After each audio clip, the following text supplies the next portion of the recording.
asitti laamshee kun jilbaan deemaara. Am fuuldura namaa dhaabachuu dadhabee ergasii nagaatti na beekaa mana barumsaatti namni na beekaa. Ijoolleen hiriyoonni koo ergasii biyya keessatti dhokodheen ta'a ture waan dhuggaa tokko mana keessa dhokotee ta'a ture saalfatee jechuudha akka waan bitate. Amma immoo jimmatti baqadhus ijoolleen asitti loon argan na waamanii na dubbisu ani kadhachuu sheemiin na qabe erga rabba kana na godhe wama kaalsii waan arge hojjetadhee gurguradhee jiraachuudhaaf mootoruma tokko naa bitii jedhe. Galatoomaa isin immoo mootora bira darbitanii waan inni kaalsii bitatullee kennaafi jechuudha. Kaalsii waan akka paantii waan xixiqqoo mushuuxii kana dhagaa baatiriisiitii xixiqqoo waan tokko sidii galee. Kana immoo kan nu goonu borqofa ollee iftaa jechuudha. Yoo isin amma galchitanii fi nagadeetti kennitanii daraaja baadhuu bornuu fi deettanii riisiitii borsinii bida.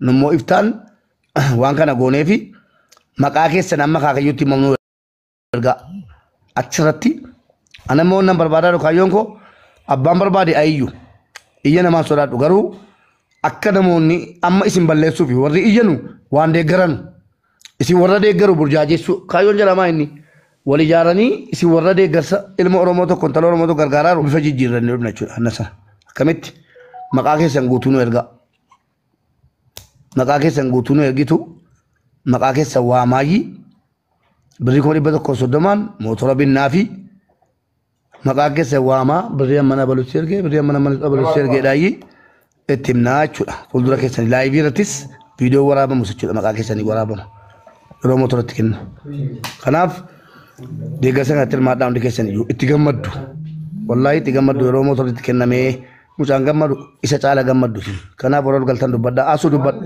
ansu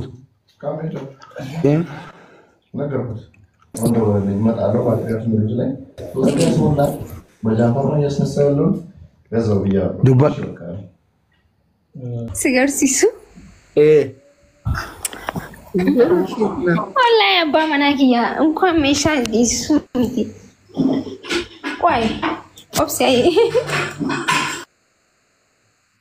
baramma dhuguma ayyattee fayyaa qabdanii silaa